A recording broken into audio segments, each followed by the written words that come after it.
श्राप देती हूँ कि जिस प्रकार तुमने मेरे कुल का अंत किया है, उसी प्रकार तुम्हारे कुल का अंत भी होगा।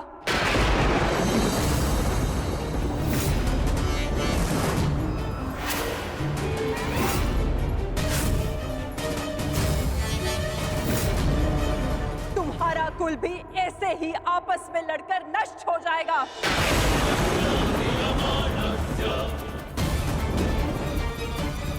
मैं भाग्यशाली हूँ कि मेरे नेत्रों पर पट्टी बंधी है और मैं ये सब नहीं देख पाई, परंतु तुम ये महाविनाश अवश्य देखोगे। तुम स्वयं अपने कुल के महाविनाश का प्रारंभ करोगे वासुदेव।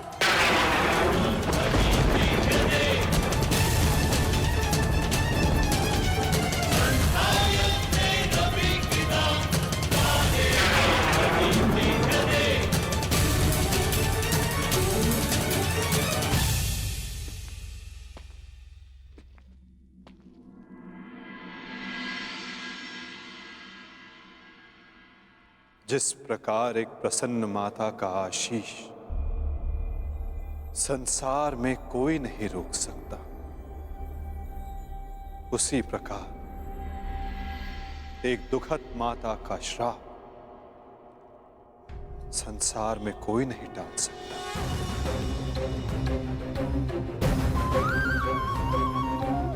मुझे आपका श्राप स्वीकार है माते।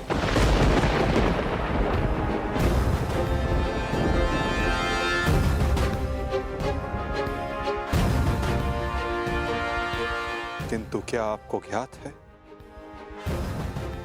कि इस युद्ध का सत्य क्या है? क्या आप जानती हैं कि इस महाविनाश, इस महायुद्ध का वास्तविक रूप क्या है?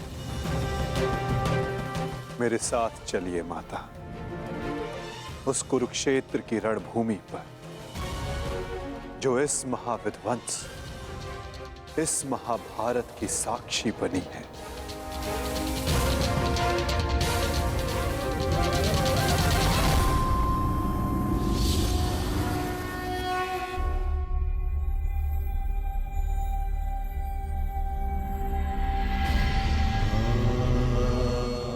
ये दुर्गंध कैसी वासुदेव? ये दुर्गंध उन वीरों के शवों की है जिन्होंने इस महायुद्ध में अपना बलिदान दिया है माता, परंतु जिन्हें अंतिम संस्कार का अवसर भी ना मिला। ये दुर्गंध यहाँ हुए भीषण संहार के एक एक क्षण का अनुभव करा रही है मुझे। तुमने छल से मेरे एक एक पुत्र का वध कराया है वासुदेव। अपने दिए गए श्राप पे मुझे कतई भी पश्चाताप नहीं है। इस युद्ध से किसी को कुछ प्राप्त नहीं हुआ। ये युद्ध सबके लिए दुर्भाग्य ही साबित हुआ है और तुम्हारे लिए भी ये दुर्भाग्य ही साबित होगा। और आज मेरे श्राप के रूप में तुम भी उस युद्ध से दुर्भाग्य ही लेकर जाओगे। जब आप मुझे अपराधी मान ही चुकी हैं, जब आप मुझे दंड दे ही चुकी हैं, तो आप मेरा कोई स्पष्टीकरण भी स्वीकार नहीं करेंगी माता।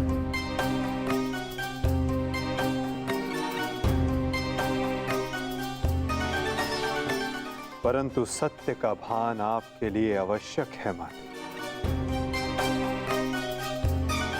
जिनकी दृष्टि से इस महायुद्ध का कोई भी क्षण, कोई भी छल अनदेखा नहीं गया है माते। अब वीर बारबरी आपको सत्य का भान करवाएंगे।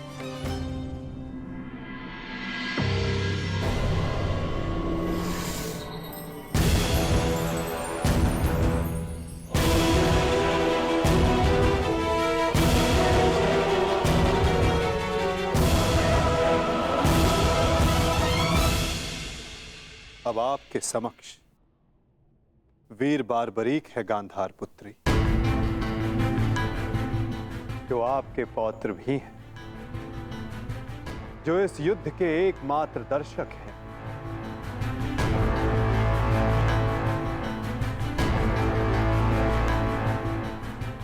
वो बारबरी जिन्होंने अपना शीश दान किया और अमर हो गए।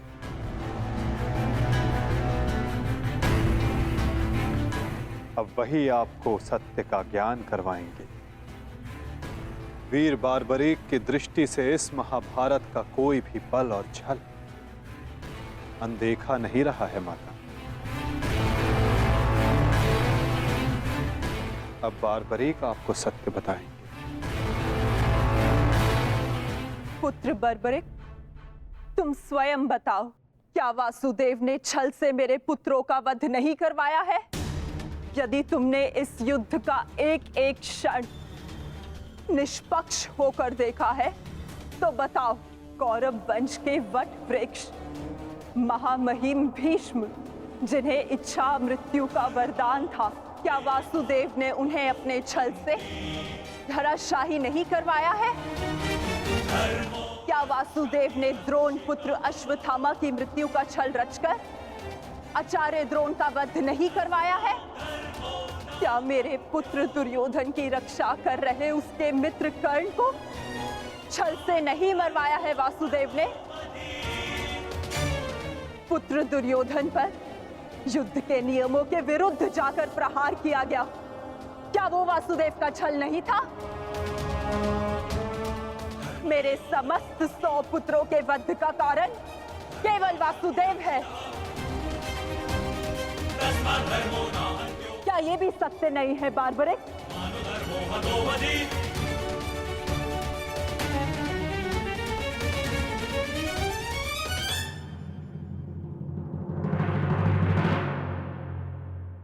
मैं आपसे सहमत हूं माते। ये सब स्वयं वासुदेव ने करवाया।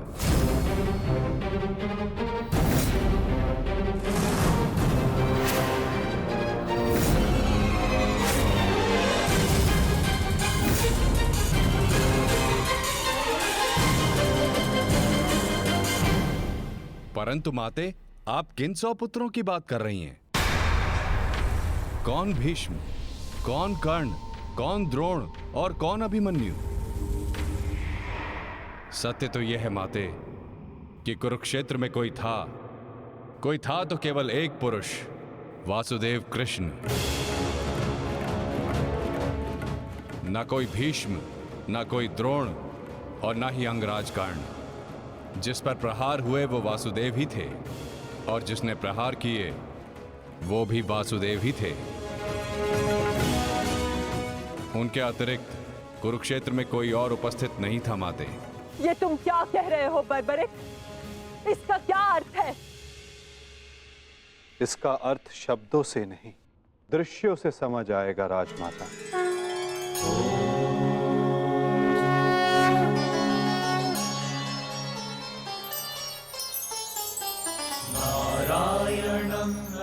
इस युद्ध के प्रारंभ से अंत तक हर प्रहार मैंने किया और हर प्रहार मैंने ही सहा।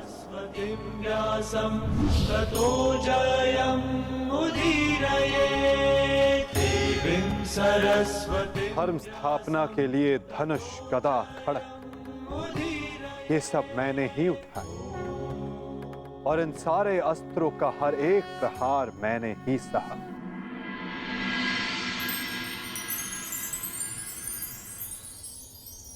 बाण चलाने वाला मैं ही था। पितामह!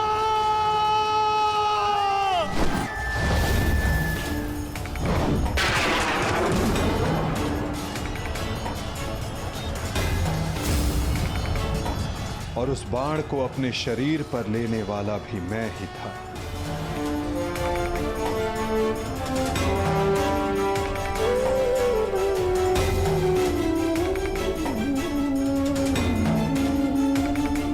महामहिम भीष्म के रूप में भी मैं ही था और अर्जुन के रूप में भी मैं ही था।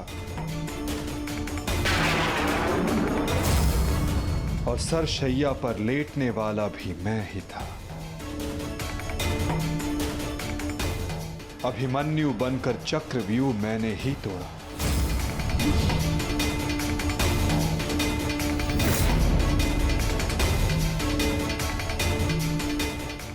वापस आओ अभिमन्यु, लौट आओ, यू में प्रवेश मत करो। विश्वास कीजिए दात्री। मैं इस चक्रव्यूह को तोड़ सकता हूं, और यदि मेरा सर कट भी जाए तब भी आपका सर गर्व से उठा रहेगा। और उस दिन मुझे ही घेर कर मारा गया।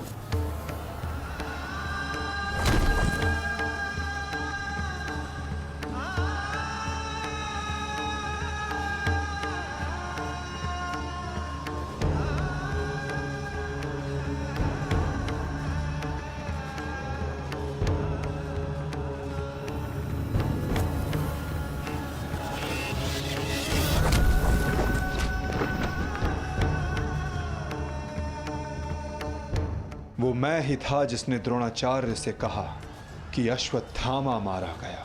आपने बिल्कुल सही सुना आचार्य द्रोण। अश्वत्थामा मारा गया। द्रोणाचार्य के रूप में अस्त्र त्यागने वाला भी मैं ही था।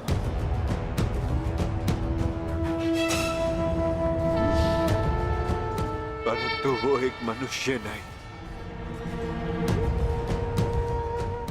एक हाथी था।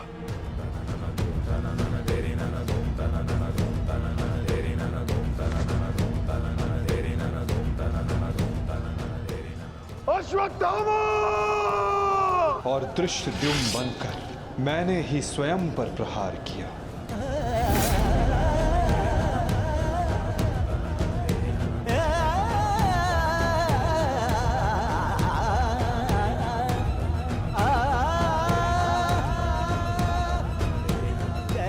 और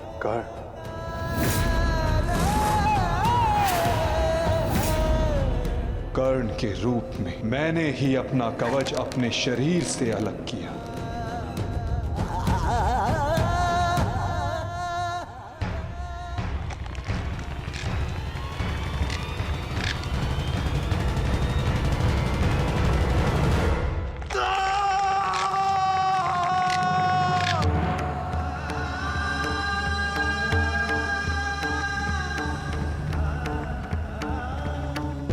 युद्ध के मध्य में मेरे ही रथ का चक्र धंसा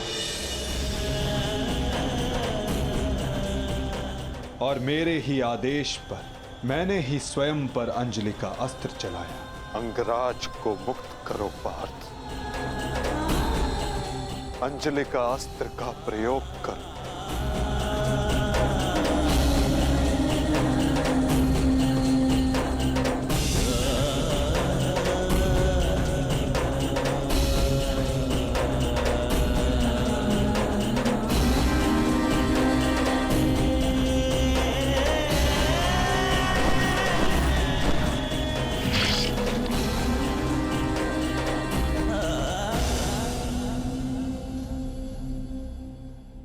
दुर्योधन के रूप में मेरी ही जंघा पर प्रहार करके मेरा ही अंत किया गया।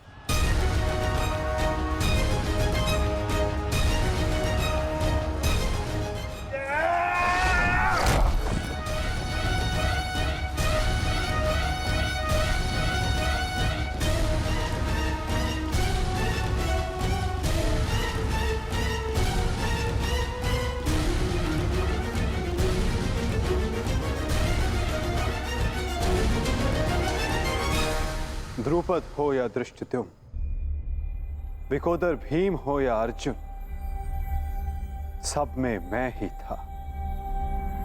मैं ही विजयी हुआ और मैं ही पराजित हुआ।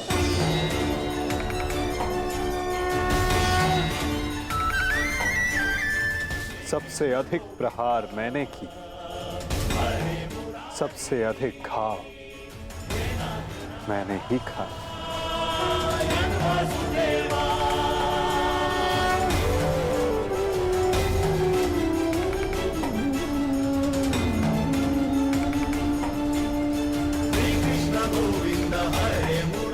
अठारह दिनों के इस महासंहार हर बार मृत्यु मेरी ही हुई। गिरता था जो घायल होकर रणभूमि में वो मैं ही था। अश्वत्थामा के अंगों से रक्त पीप श्वेत बनकर मैं ही युग युगांतर तक भटकूंगा। जीवन मैं हूं, तो मृत्यु भी मैं ही।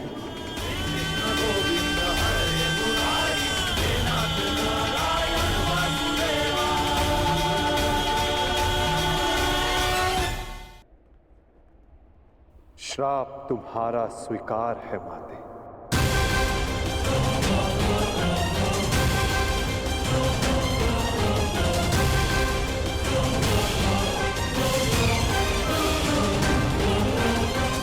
परंतु जब सब आपने किया तो ये माया क्यों मेरे वासुदेव? आप सब एक क्षण में ठीक कर सकते थे, तो फिर ऐसा आपने क्यों नहीं किया?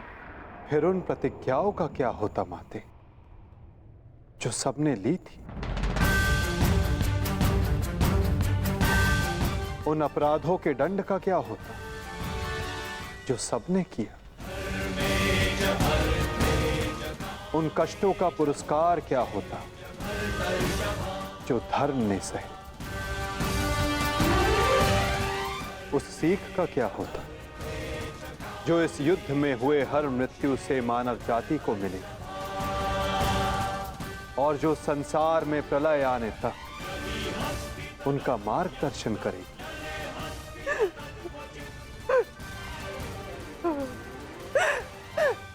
मुझे क्षमा कर दीजिए वासुदेव।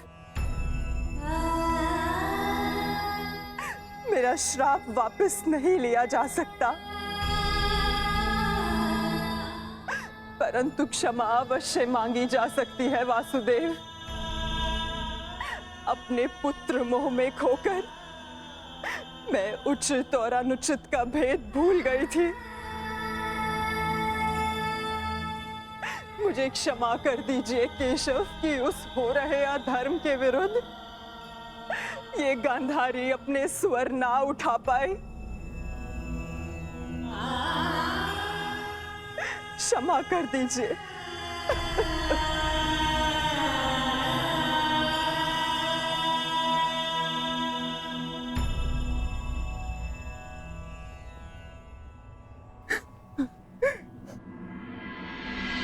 नहीं माते, किसी का अंत किसी के श्राप से नहीं होता। यदि किसी का अंत होता है तो स्वयं के पापों से।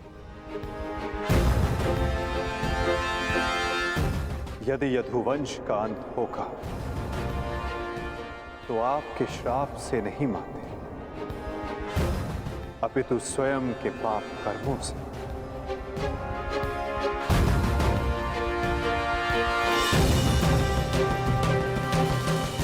जब जब समाज में अपराध बढ़ेगा, एक महाभारत सामने आएगी।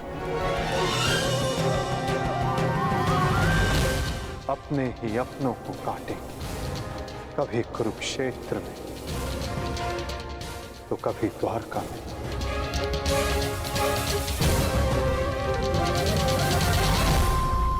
माते, यदि आप कुछ करना चाहती हैं तो अपने मन के इस प्रतिशोध की अग्नि को शांत कीजिए और पांडवों को आशीष दीजिए। युधिष्ठिर का राज्य अभिषेक करवाइए और धर्म स्थापना में आपका ये योगदान और आपका आशीष आवश्यक है माते।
सम्राट युधिष्ठिर की, सम्राट युधिष्ठिर की, सम्राट युधिष्ठिर की, सम्राट युधिष्ठिर की।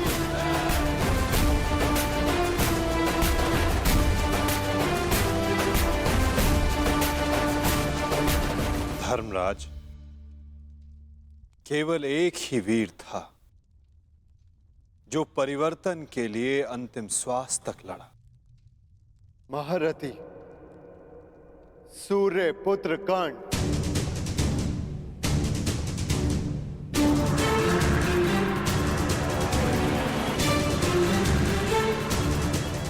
सदैव अपने ज्येष्ठ के परिवर्तन के स्वप्न का आदर और सम्मान करना धर्मराज।